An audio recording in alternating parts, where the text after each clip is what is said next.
Senhor nosso Deus e Pai, te agradecemos por tudo que já tem sido feito no culto até aqui, pelo Senhor que se faz presente, por tudo que o Senhor tem feito, meu Pai, nas nossas vidas, por este domingo abençoado. E agora é hora de ouvirmos a Tua palavra, que o Senhor possa usar conforme a Tua vontade, Teu Santo Espírito, para que a igreja continue sendo edificada em nome de Jesus. Amém. E graças a Deus. Tiago, capítulo 1, a partir do versículo 19, diz assim, se você puder ficar de pé.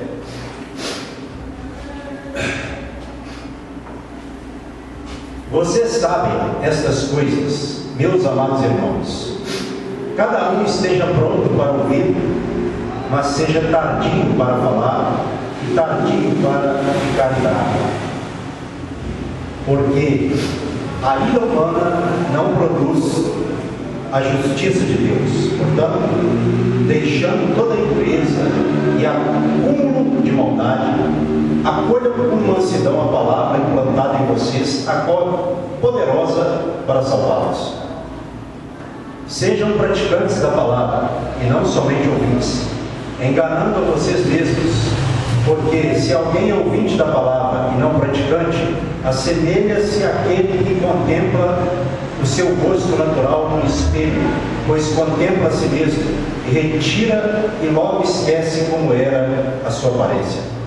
Mas aquele que atenta bem para a lei perfeita, lei da liberdade, e nela persevera, não sendo ouvinte, que logo se esquece, mas operoso praticante, esse será bem-aventurado no que realizar. Se alguém supõe ser religioso, mas não refreia a sua língua, está enganando a si mesmo. A sua religião é vã. A religião pura e sem mácula para com o nosso Deus e Pai é esta: visitar os órfãos e as viúvas nas suas aflições e guardar-se incontaminado do mundo. Amém. A igreja pode ser sentada. Esse trecho na minha Bíblia tem por título o seguinte: a prática da palavra de Deus. Não é? E o primeiro versículo que foi lido aqui foi o versículo 19, onde diz: vocês sabem estas coisas, meus amados irmãos. Cada um esteja pronto para ouvir, mas seja tardio para falar e tardio para ficar irado. Ou seja, a palavra pronto aqui para ouvir é a pessoa estar pronta, ser rápida para ouvir. A palavra no grego aqui é ela ser rápida, né? A pessoa ser rápida. Certo? Então, nós somos orientados, cada um é orientado a estar pronto a ouvir de forma rápida, sempre pronto, não é? Mas cada um também deve ser tardio para falar e também tardio para ficar irado.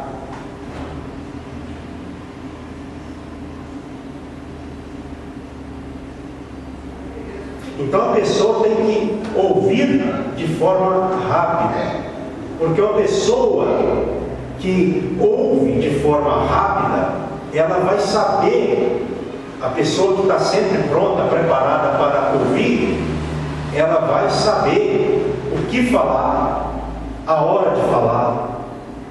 Ela também não vai se irar facilmente, certo? Olha só o benefício que uma pessoa tem por saber ouvir. Estar com os ouvidos não somente físicos, mas principalmente espirituais, preparados. Porque quem sabe ouvir vai saber falar, vai saber a hora de falar e vai assim ficar irado dificilmente. Isso é importante, meus irmãos. Verso 20. Mas antes de ir para o verso 20, é lógico que, irmãos, eu não estou falando que a gente não fica irado. A Bíblia fala que até Deus fica irado. Mas a gente tem que ter cuidado com a ira. Daqui a pouco nós vamos ver, né?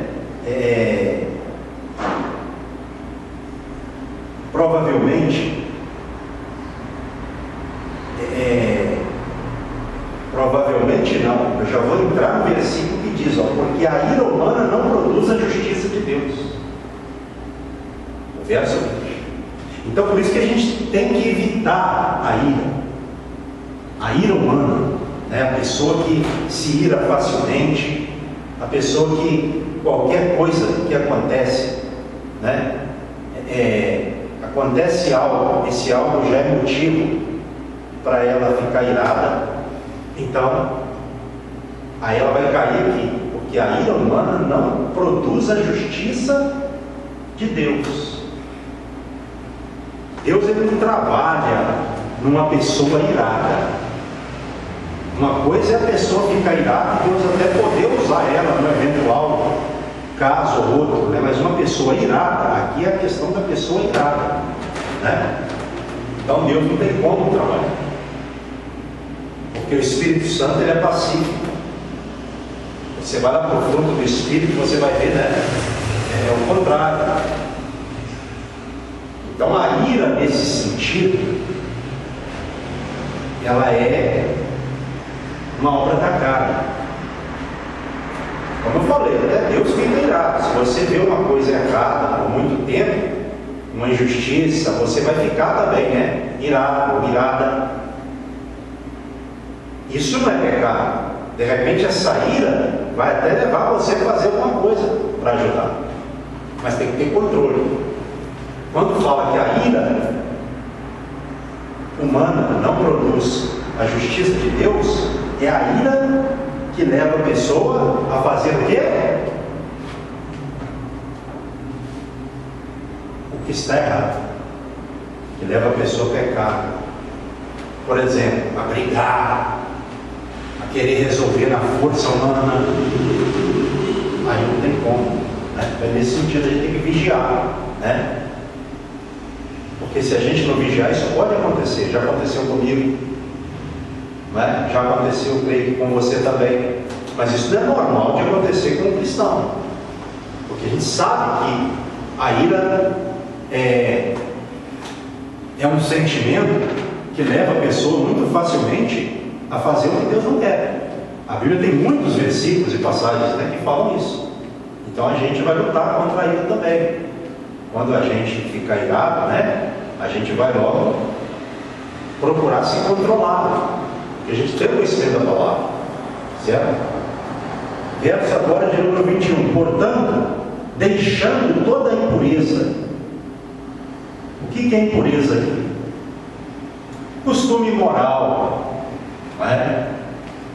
Uma má conduta da pessoa. Então nós que somos cristãos temos que deixar toda a impureza, pecado, aquilo que não agrada a Deus, né? Nós temos que deixar. Por isso o versículo 21 começa: portanto, deixando toda a impureza e acúmulo de maldade, abundância de maldade.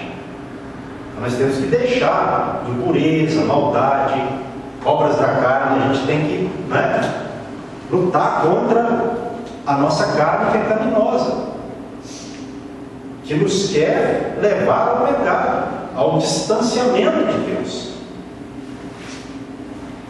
Então devemos deixar a impureza e também o acúmulo de maldade, e devemos acolher com mansidão a palavra implantada em nós, a qual é poderosa para nos salvar. Então nós devemos fazer isso e acolhermos. Nós devemos estar acolhendo com mansidão. Com mansidão. A pessoa tem que ser mansa, tem que estar atenta, né? Com mansidão, a palavra implantada, a palavra que foi implantada e que continua sendo, né, em nós. Certo? Ela foi implantada e nós desenvolvemos esse conhecimento da palavra implantada em nós, a qual é poderosa para nos salvar. E aqui é salvação em que sentido? Santificar, né? Preservação da vida espiritual, nesse sentido de salvação. É lógico que ela nos leva para a consumação da salvação, mas a palavra, ela tem esse poder de nos salvar, para que a nossa vida espiritual seja preservada. Ela nos santifica, olha só. Então o cristão, ele tem que ter contato com a palavra constantemente, porque a palavra tem esse poder de nos preservar a nossa vida espiritual, nos santificar, para que nós não nos entreguemos ao pecado, ou aos pecados do mundo, às paixões mundanas. Então a pessoa que ela se distancia da palavra, ela está se aproximando do mundo, porque é lendo, é meditando, estudando a Bíblia, que eu vou me preparando, me armando, para que o mundo não venha me atingir. Satanás. Não é? Quantas pessoas hoje nem se preocupam com a palavra de Deus?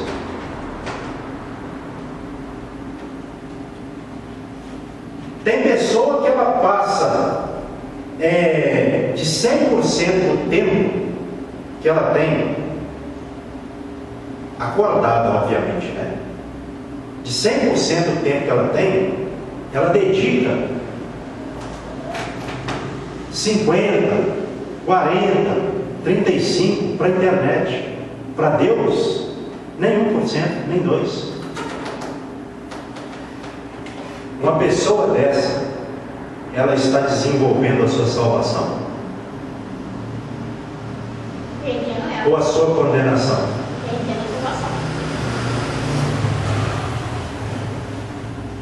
A Bíblia fala, Deus usa pessoas. Agora a pessoa tem que se despertar, né? Ou despertar, né? Para a realidade. Eu gosto da carta de Tiago porque ela é uma carta muito objetiva, tanto a de Tiago quanto a primeira de João. Outras também, mas eu estou dizendo assim, porque são cartas curtas. A carta de Tiago me parece que tem 5 capítulos. Isso. A primeira epístola de João me parece também que tem 5 capítulos. Se não me falha a memória, eu vou dar até uma olhada aqui para conferir, né?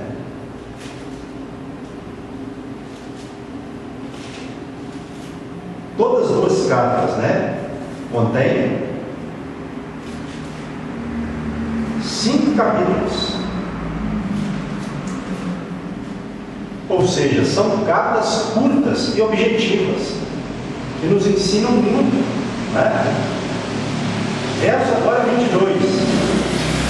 Sejam praticantes da palavra e não somente ouvintes, enganando a vocês mesmos.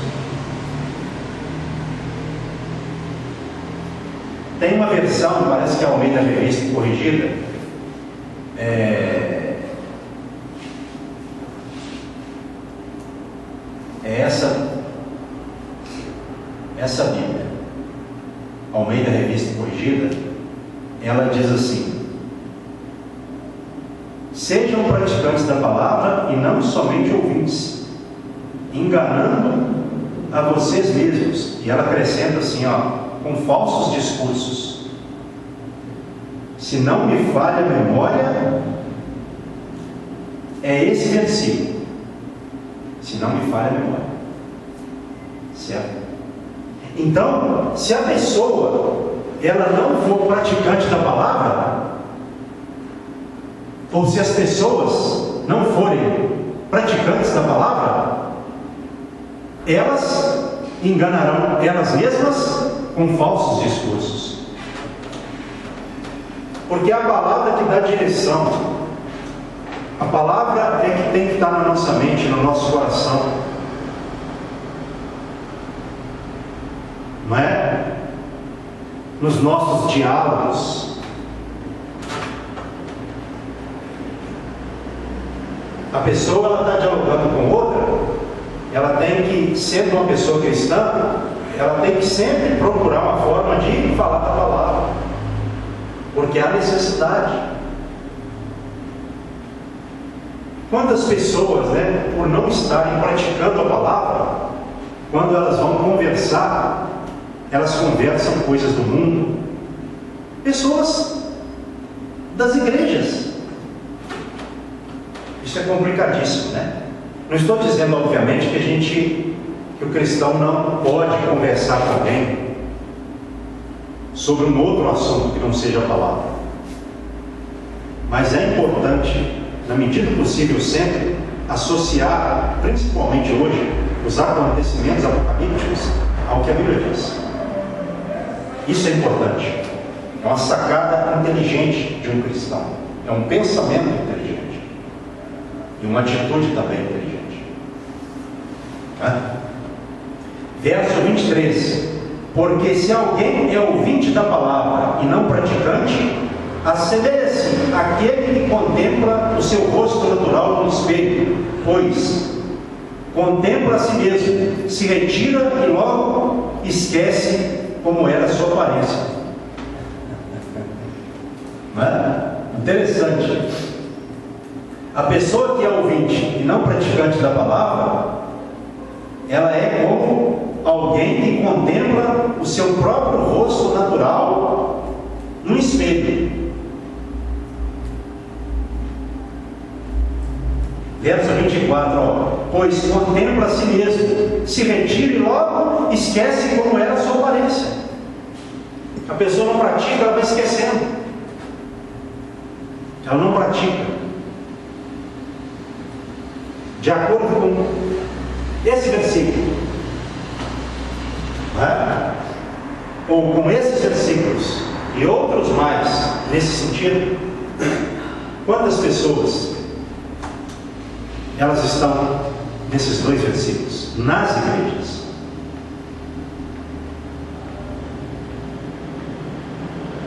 O que está na mente dessas pessoas? O mundo, porque não praticam. E aí, até aquilo que as pessoas, e essas pessoas sabiam, elas acabam esquecendo. Dessa forma a pessoa vai se desviando, até uma hora a pessoa se desviar totalmente. Sem falar daqueles que são os apóstatas da fé dentro das igrejas, né?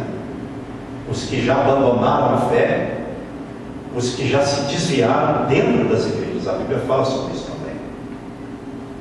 Devemos vigiar para que não seja o nosso caso. Tem muitos assim. Vamos continuar.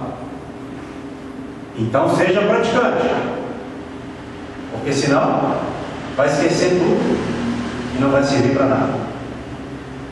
Verso 25. Mas aquele que atenta bem para a lei perfeita, lei da liberdade. Essa lei aqui, tanto nós podemos entendê-la como a lei do amor, como os ensinamentos de Cristo, né? O Evangelho, né? O que Cristo deixou, está registrado, né? Nos Evangelhos, entendeu?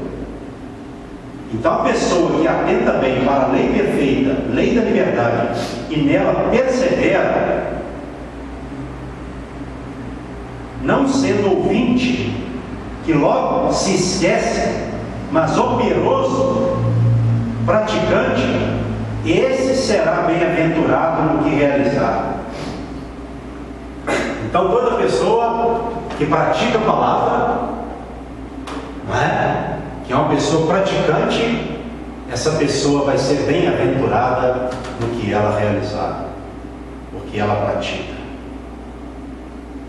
Então a prática da palavra de Deus, tanto na questão da leitura, do estudo, quanto no viver a palavra, vai fazer com que a pessoa seja bem-aventurada no que ela realizar, no que ela fizer. Então, eu tenho uma paz no meu coração, ninguém tira. Por quê? Não porque eu seja uma pessoa perfeita, obviamente que não há ninguém perfeito. Mas se tem algo que me faz ficar de pé e ter esperança e ter expectativas boas e ter projetos bons na obra de Deus, se tem algo que me faz pensar assim, viver isso, ter fé para isso, esse algo é a palavra de Deus. Porque lendo a palavra, eu vou me fortalecendo. É lógico que eu fico triste, tem coisas que vêm para desanimar, né? Se a pessoa ela não vigiar, ela acaba desanimando. Mas quando eu vou para a palavra, eu encontro um trecho como esse que diz que aquele que pratica, ele será bem-aventurado no que ele realizar. Por quê? Porque por ele praticar a palavra de Deus, o que está escrito na palavra, Deus vai abençoar. Ele não fica só ouvindo, ele ouve e ele coloca em prática, e por ele ouvir e colocar em prática, Deus abençoa, ele faz, ele realiza, não por ele mesmo, mas porque ele pratica a palavra de Deus, e Deus abençoa a sua vida. Deus faz com que aquilo que ele está praticando se realize diante das pessoas. Tem coisas que Deus não vai fazer na hora que a gente quer. Obviamente, nem tudo Deus faz na hora que a gente quer. Mas a pessoa que pratica, que lê, que ouve, que estuda a palavra de Deus, ela tem força, a força da palavra, a força do Espírito Santo para continuar fazendo, esperando, porque aquele que prometeu é aquele que faz acontecer, faz a obra ser realizada no mundo físico e também diante do mundo espiritual. É isso que dá força para a gente continuar. É isso que dá força para a gente continuar e não desanimar. A pessoa não é vencida pelo desânimo porque ela pratica a palavra de Deus. E isso é um exercício que a protege, que imuniza ela das influências, das setas do diabo, dos pensamentos malignos, das pessoas perversas, porque a pessoa pratica. Olha só que versículo maravilhoso. No versículo agora, de número 26 na sequência, está assim: se alguém supõe ser religioso, mas não refreia a sua língua, está enganando a si mesmo. A sua religião é vã. Então a pessoa que ela supõe ser religiosa, mas não controla a sua língua, ela está enganando ela mesma. A religião dessa pessoa é vã, é inútil, não serve para nada. Tem que controlar a língua. O que é o religioso? No caso aqui, é aquele que parece, mas não é. Não é? É aquele que está no meio, mas não é do meio. Tem muita gente assim. Não controla a língua. A pessoa não fala da palavra porque não lê a Bíblia, não estuda a Bíblia. Mas na hora que encontra uma outra pessoa endemoniada, igual a ela mesma, fica fazendo mexerico, fofoca, não controla a língua, porque não está na palavra, está na carne, é obra da carne. Quantas pessoas religiosas nós temos no nosso meio?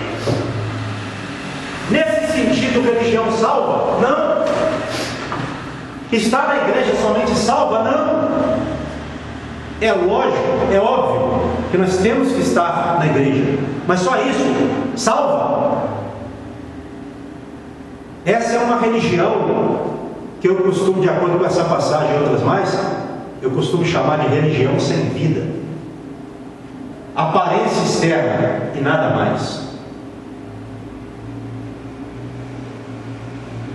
Então, qual religião? O versículo seguinte mostra que nós devemos estar vivendo. Olha só. A religião pura, verso 27, e sem mácula, para com o nosso Deus e Pai, é esta. 2 pontos, preste atenção aí. Visitar os órfãos e as viúvas nas suas aflições e guardar-se incontaminado do mundo. Então, em vez da pessoa ficar batendo língua por aí, fazendo fofoca, uma pessoa religiosa, travestida de cristã, mas não sendo, ela tem que fazer o quê? Visitar órfãos e também as viúvas nas suas aflições. Tem que levar a palavra para essas pessoas que precisam, estão carentes. Ajudar no que for possível também. Eu vou trabalhar aqui um pouquinho ampliando, né, a questão dos órfãos e as viúvas, né, que eram pessoas, principalmente na época bíblica, muito necessitadas, desamparadas, né, e hoje de certa forma também, mas a época não tinha amparo, né, do governo como tem hoje. Hoje tem alguma coisa do governo que ajuda. Mas quantas pessoas hoje estão aflitas? E tem crente que conhece a Bíblia e não vai levar a palavra, não faz a obra, não prega. E a verdadeira religião pura e imaculada para com Deus é esta. Tem que visitar quem está necessitado, quem precisa. Coisa boa é quando você chega a um local em que as pessoas estão carentes, necessitadas, espiritualmente, fisicamente, e aí você prega a palavra, pessoas aceitam Jesus. Se você puder, você ajuda também com algo material. Isso é maravilhosíssimo, você sente, é maravilhosíssimo, você sente o poder de Deus na sua vida.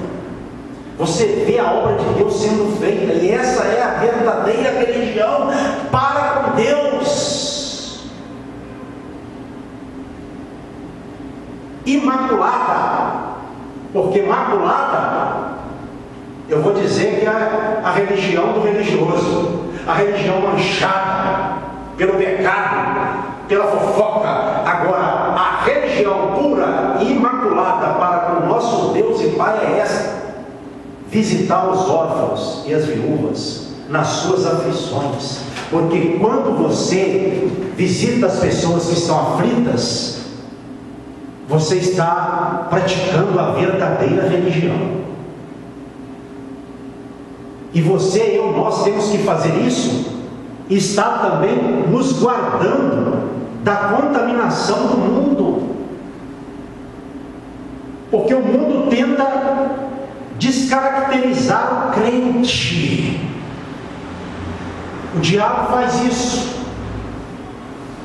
Agora, quando a pessoa ela pratica a palavra de Deus, ela não vai ter tempo para dar ouvidos a diabo, a servos do diabo, pessoas que estão no meio religioso e que não fazem a obra de Deus. Nós temos que ler, estudar a Bíblia, temos que aprender constantemente e temos que praticar a palavra. Quando você se programa a sua vida para ser um praticante da palavra, não tem para diabo.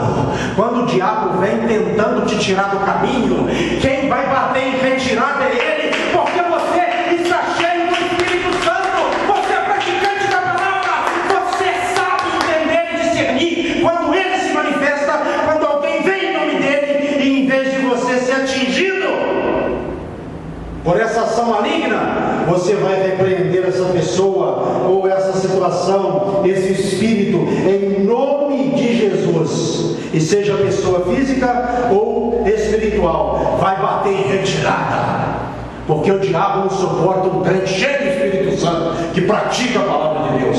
Esse crente é um problema para ele. Glória a Deus.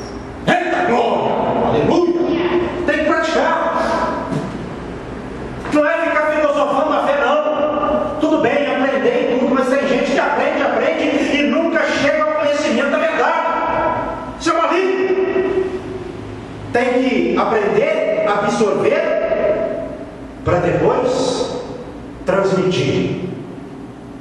Você se alimenta da palavra e depois você concede esse mesmo alimento recebido por você aos que necessitam. E Deus opera salvação, resgate, livramento, aleluia. O que nós temos que fazer, irmãos, é praticar a palavra. Se não houver prática, não há nada. Tudo fica sepultado, do jeito que o diabo gosta. Temos que vigiar.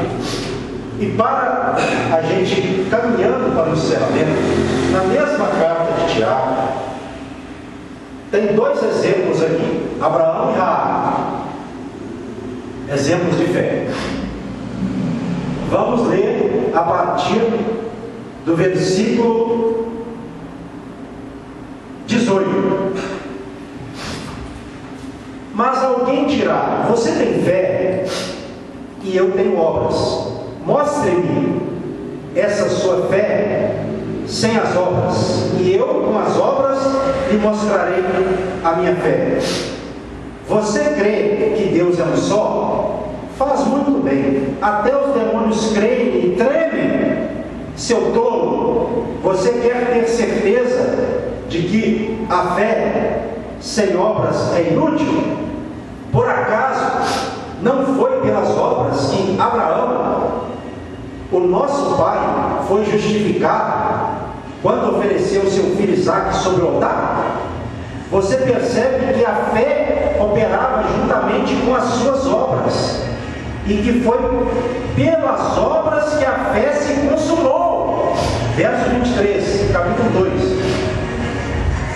E se cumpriu a escritura que diz: Abraão creu em Deus, e isso lhe foi atribuído para a justiça, e ele foi chamado amigo de Deus. Assim vocês percebem que uma pessoa é justificada pelas obras, e não somente pela fé. Eu não sei se eu falei capítulo 1, né?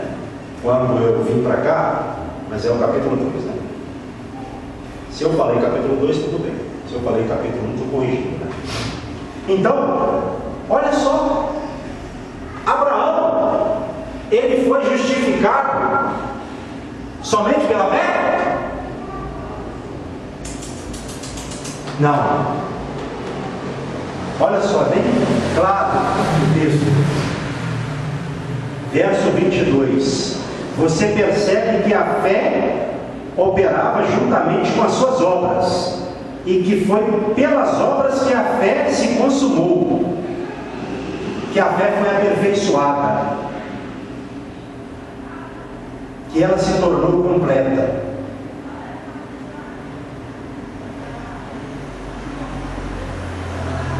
Abraão creu, e aí se cumpriu a escritura, né? Que diz: Abraão creu em Deus, e isso lhe foi atribuído para justiça.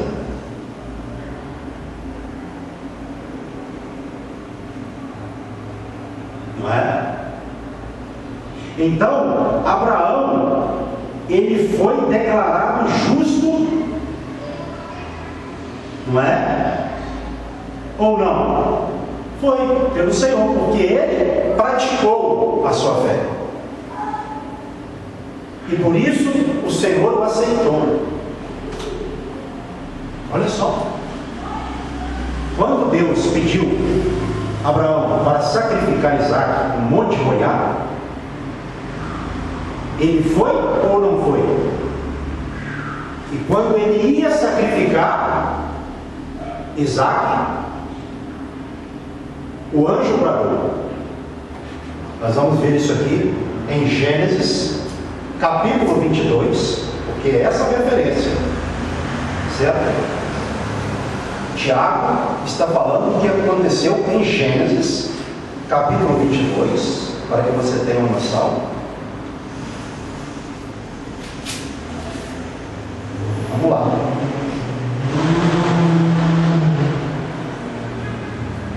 Bíblia nova é uma bênção, né? Olha só.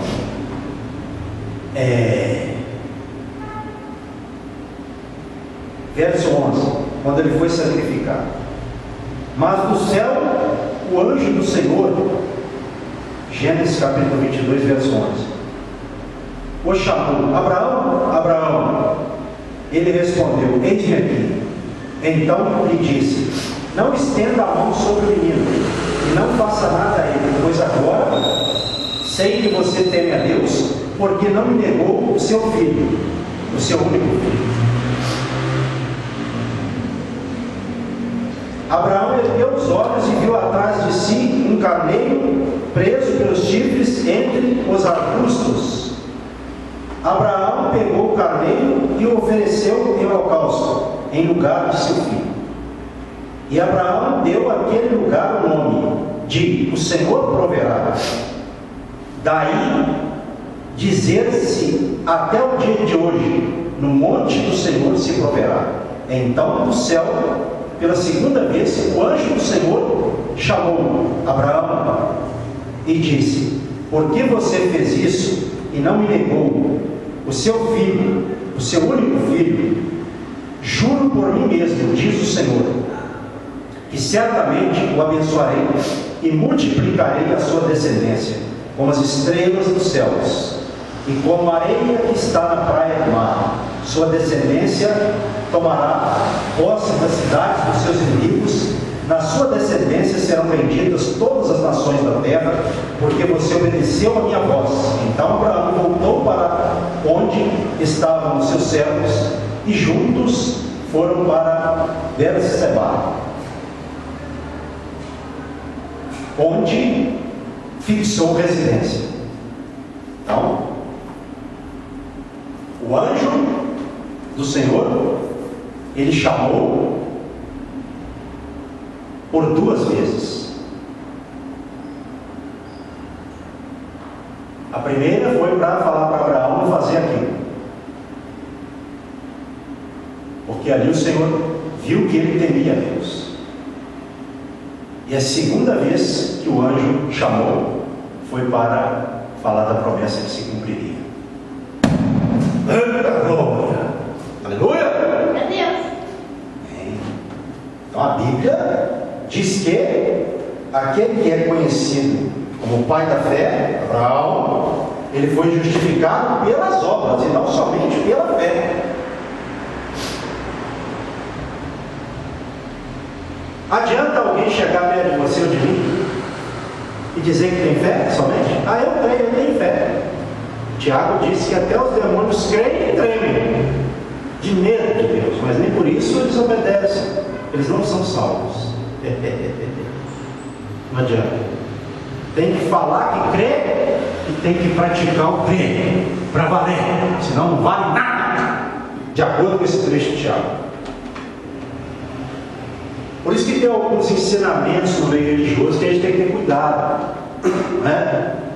Não tem problema, não, é só você crer, você não precisa de fazer nada.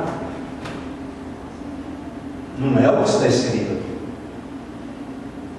O crer para a salvação, a fé para a salvação, é uma fé demonstrada pelas obras dela mesma, da fé. A fé tem que caminhar ao lado das obras, vice-versa.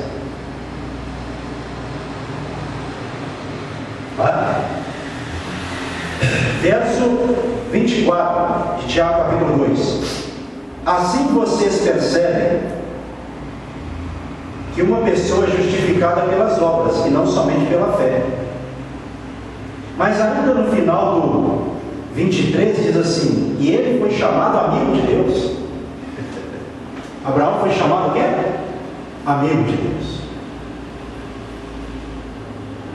Já pensou? Deus falar com o homem: você é meu amigo. Meu Deus! E todo mundo que obedece, toda pessoa que obedece, essa pessoa é amiga de Deus. Todo cidadão que obedece é amigo de Deus. Jesus falou isso também, lá na frente. Né?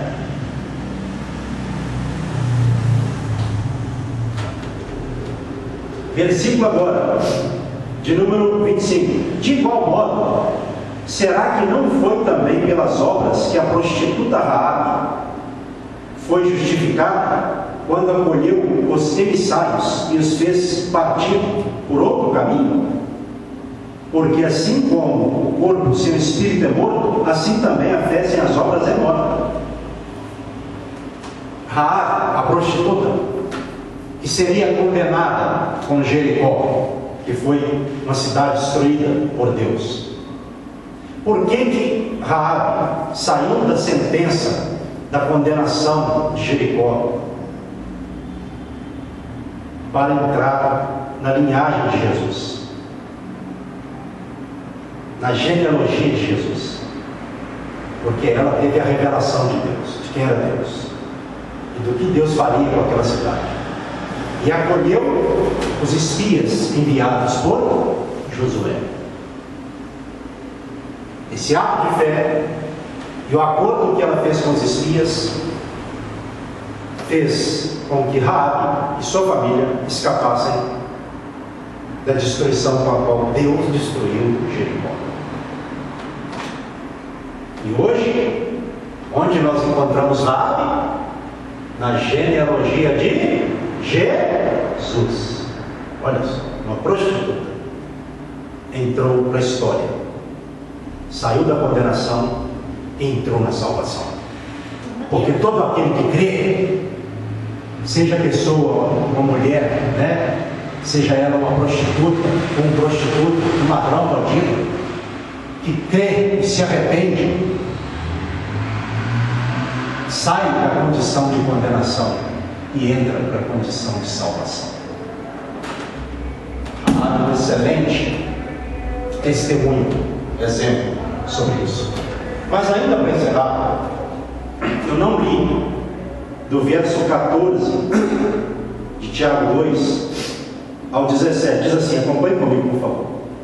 Meus irmãos, qual é o proveito se alguém disser que tem fé, mas não tiver obras? Será que essa fé pode salvá-lo? Se um irmão ou uma irmã estiverem com falta de roupa e necessitando do alimento diário, e um de vocês lhes disser, vão em paz, tratem de se aquecer e de se alimentar bem, mas não lhes dão o necessário para o corpo, qual é o proveito disso? Assim também a fé, se não tiver obras, por si só está morta. Uma pessoa vem a mim e eu posso ajudá-la, seja com um alimento, uma roupa, e eu não ajudo, e digo para ela, ir em paz, como fala aqui, vá em paz, e se aqueça, e se alimente bem. Vai adiantar alguma coisa? Não, tem que ajudar a pessoa. Podendo, tem que ajudar. Tem muita gente que faz isso. Chega uma pessoa, tem pessoa que diz ser crente ou cristã, vem uma pessoa necessitada a ela e pede uma coisa que ela pode dar, um alimento ali, uma coisa que não vai custar nada, e a pessoa não dá. Não, Deus te abençoe, vou orar para você conseguir para frente aí. Podendo dar, não você tem que dar para todo mundo, é nessa condição. E obviamente Tiago disse isso. Então, meus irmãos, esse último versículo do capítulo 2, ele é fatal para destruir todo e qualquer ensinamento que diz que a pessoa está salva sem obras de fé. Olha só, porque último versículo de Tiago capítulo 2, assim como o corpo sem espírito é morto, assim também a fé sem as obras é morta. O corpo sem o espírito, o que acontece com o corpo sem o espírito? Acabou, morreu. Assim é a pessoa que diz ter fé e não pratica, não demonstra a fé pelas obras. É uma fé morta. A fé sem obras é morta. Quer agradar a Deus? Quer caminhar para a salvação com paz no coração, com convicção? Pratique a palavra de Deus. Faça diariamente, na medida do possível, ainda que com as suas falhas, eu, você, nós, vamos fazer isso. Porque fazendo assim, nós teremos a paz no nosso coração de estar praticando a fé que tem obras para a salvação. A fé que é demonstrada pelas obras. Nunca deixe ninguém te enganar. Coisa boa é quando você está num local e vê uma pessoa ali, seja na praça, num ônibus, como tem o nosso amado evangelista Márcio, né, de São Paulo, que prega nos ônibus, né, e outras pessoas mais, em qualquer lugar, né, ou quaisquer lugares, né, onde há necessidade, a pessoa está ali pregando a palavra de Deus, né, a gente chega, vê e fica o quê? Alegre. Por quê? Porque a gente vê que a palavra está sendo praticada. Ali está um varão que está praticando a palavra. Olha só que coisa maravilhosa. No meio de tanta gente preocupada com as coisas do mundo, o irmão está ali pregando a palavra. O irmão está ali falando de Deus. O irmão está ali pregando a palavra da salvação. E melhor ainda é quando o irmão faz o apelo e tem gente que levanta a mão e diz assim: eu quero aceitar Jesus como Senhor e Salvador. Aí a pessoa que prega fala assim: então repita comigo essas palavras. Diga assim: Senhor meu Deus, ao ter ouvido a pregação do teu servo, o Espírito Santo me levou ao arrependimento. E eu confesso, Jesus Cristo, que o Senhor, meu Deus, o ressuscitou dentre os mortos. Com meu coração, eu creio para a justiça, e com a minha boca eu confesso para a minha salvação que Jesus Cristo é o Senhor e Salvador da minha vida. Quando uma pessoa toma essa decisão de coração, há alegria lá no céu, porque quando um pecador se arrepende dos pecados, a Bíblia fala que há uma alegria lá no céu. Coisa maravilhosa é quando você prega, faz o apelo e a pessoa é tocada pelo Espírito Santo e ela confessa Jesus como Senhor e Salvador. E aqui no mundo de tristeza, a alegria lá no céu, porque a pessoa viu e creu no Deus da salvação, que Jesus Cristo foi ressuscitado dentre os mortos por Deus para ser Senhor e Salvador de todo aquele que nele crê. Oh, aleluia! Amém, amado irmão? Seu glória! Amém. Faça assim com as mãos em forma de receber. Pai, a todos os presentes e ausentes, eu os abençoo com o teu amor, com a graça do Filho e com a sua doce consolação do Divino Espírito Santo. Dê a todos nós, ó Pai, no final de domingo, encorajado, animado, consolado, para que nós terminemos a semana assim, comecemos a semana prática amanhã, meu Pai, no encorajamento, na consolação, no ânimo do Divino Espírito Santo. Assim é que eu oro e a todos abençoo, em nome de Jesus, amém. E que as palmas do agora, sendo a paz de Cristo, o irmão que está ao seu lado, para nós terminarmos o culto em comunhão. Deus te abençoe em nome de Jesus, amém.